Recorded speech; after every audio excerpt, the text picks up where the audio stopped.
بسم الله الرحمن الرحیم. 12 صفحه 50 نمبر حدیث.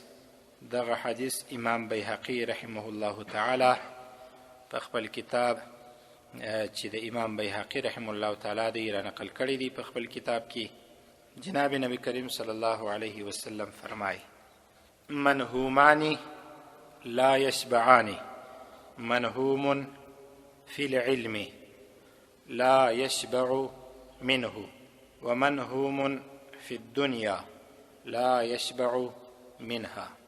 منهومان لا يشبعان، منهوم في العلم لا يشبع منه، ومنهوم في الدنيا لا يشبع منها.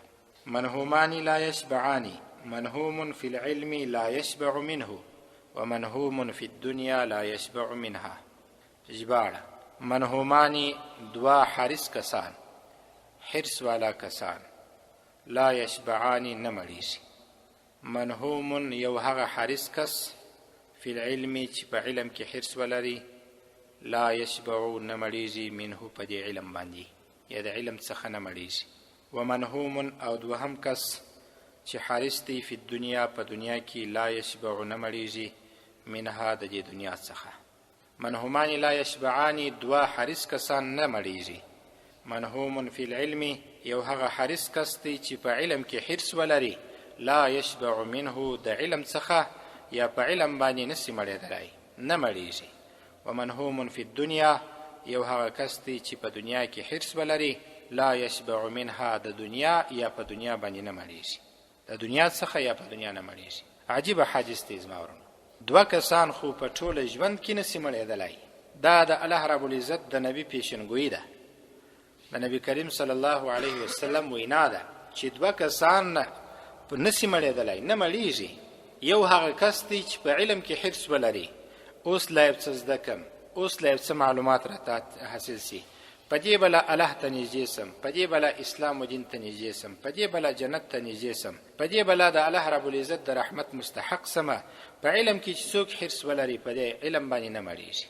ځکه نو د عامو خلکو پر خلو یا پر جو باندې هم دا خبره ده چې دا داسې یو دریاب دی چې څوک ورولوېدی پایولی نه سي، دا داسې اوبه دي، دا داسې حوض دی چې څوک یې پایولی نه سي، او یقینا هم دغسې ده.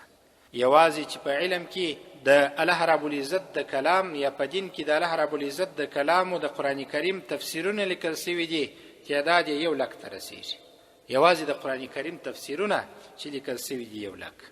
اوس څه دي او څنګه دي ما خپله په کتاب کې نه دي لیدلي، خو د یو مفسر چې تفسیر کوي، په هغه تفسیر کې مې د هغه مفسر څخه اورېدلی دي چې د بولدک او ویش شاوخوا دلته یو عالم تیر سوی دی د مولانا جسیم الدین رحمه الله تعالی په نامه باندې.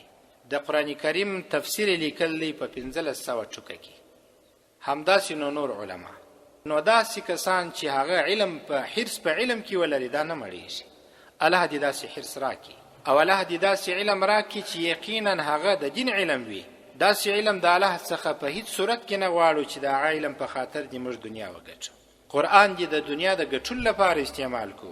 شمله و لنګوټه و سپینه جامه غټي تسبیح دي د دنیا د ګټلو لپاره استعمال کو، یا قرأت ویل یا دینی تخصصات حاصلول د دې لپاره چې دنیا په وخت ګټل سي. د الله رب العزت څخه داسې علم نه غواړو. هغه علم که څه هم عصري وي، هغه علم که څه هم دنیوي وي، چې د الله رب العزت دین ته په خدمت پکېږي او په سي معنا باندې خدمت پکېږي، الله دې هغه علم راکړي د اسلامي حدودو اسلامي اصولو سره. او که څوک علم کوي بیا هم په دغه علم باندې دین بدناموي، یا د الله رب العزت دوستان علما او صحابه کرام یا تابعین او تبع تابعین د هغوی ژوند ته یو خطر وي، داسې علم په کار نه دی. علم زده کول په کار دی، خو داسې علم چې د انسان عزت او د انسان افت په خوندي وي، او د علم او د دین بدنامي د دغه علم ونه ګرځي.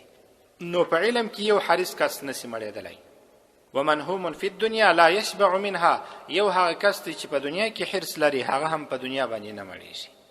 یو حدیث شریف کې راځي وایي د انسان نسبه د قبر تورې خاورې ورډکولی سي، ورمړولی سي.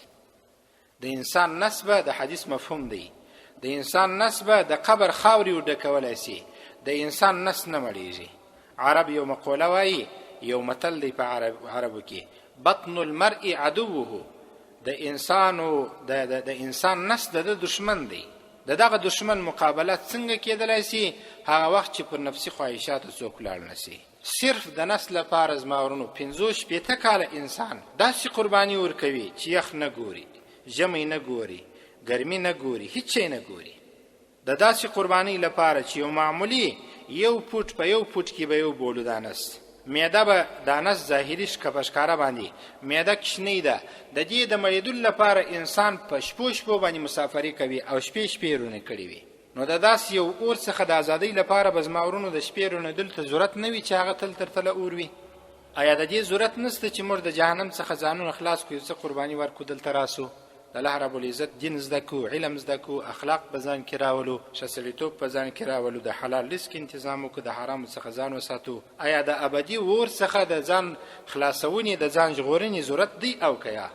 کله دې ضرورت ستا چې زه د عیال نس ورډک کمه، قریبانو ته د خدمت وکمه، توره ژر دې په داغه کې سپینه سي، مسافرۍ دې په داغه کې شروع وي، او با مجلسونه د داغه لپاره وي، شرکتونه د داغه لپاره وي، او تاقونی د داغه لپاره وي. کده دې ضرورت ستا چې موږ د نورو انسانانو نسونه ورماړو کو او ډکې کو، د دې خو اشد ضرورت دی او ټینګ ضرورت دی چې الله رب العزت د هغه مخلوق څخه چې جهنم دی داغه څخه نجات ترلاسه کو. نو په دنیا که څوک مړیږي هغه وخت د قبر توري خاورې مړولای شي چې کله قبر تور شواسي. نو دنیا خو نسی انسان مړولای، او علماء کرام فرمایي چې تر ټولو ښه دنیا هغه ده چې په دنیا باندې انسان ځان وساتي. دا دنیا څوک څه کوي چې د دنیا لپاره دی سبب ګرځي او دی دنیا ساتي. دنیا باید موږ وساتي، په دنیا موږ حساسو، په دنیا موږ اسوده سو. کچیرو دنیا په موږ باندې اسوده ای، دنیا په موږ باندې آرام ای، دنیا په موږ باندې راحت ترلاسه کوي، دا دنیا خو نو دای سوله لکه موږ چې اتباع کوو او دا مو متبوع وي په دې پسې یو. دنیا باید په موږ پسې سي. کله پسې کېدلی سي؟ هغه وخت چې موږ علم ته وخت ورکو، دین ته وخت ورکو، خدمت ته وخت ورکو، الله رب العزت ته هغه وسایل چې الله ته مو وصل کوي نږدې کوي مو هغه وسایل ته وخت ورکو او راسو اشنای ورسره پیدا کو. بل حدیث کې راځي، د حدیث مفهوم دی دنیا الله رب العزت هر چاته ورکوي، که ورسره محبت وي او که نه محبت، خو الله رب العزت علم هغه چاته ورکوي چې ورسره محبت وي. تاسو ته الله رب العزت د علم څخه یو اندازه شروع کړې درکوي، دا سلسله پرې نږدې، د دې کاروان څخه ځانونه شاته نه کوي، د دې کشتۍ څخه ونه لویږي، دغه قافله در څخه پاتې نه سي، د دغه کشتۍ کشتبانان تاسو سي، دا کشتۍ او کاروان مخ ته تاسو بوزي. الله رب العزت فیصله کړې ده چې اوس افغانانو ته علم ورکوي. الله فیصله کړې ده چې په افغانستان او خصوصا د زموږ او تاسو په دوه علاقو کې دینی او علمی سلسله روانې سوي دي. دغه سلسلو څخه ځانونه شاته وانه چو، داسې یو شی اختیار نه کو چې د هغه شی په خاطر باندې زموږ څخه د علمي سلسله پاتې سي. نو په علم هم ملتیا نسته، په دنیا هم ملتیا نسته. کچېرې داسې دنیا انسان وګرځي شي چې د دنیا بیرته علم ته پیدا کړي، دا محبوبه دنیا ده، دا توانی دنیا نه ده، دا ښه دنیا ده.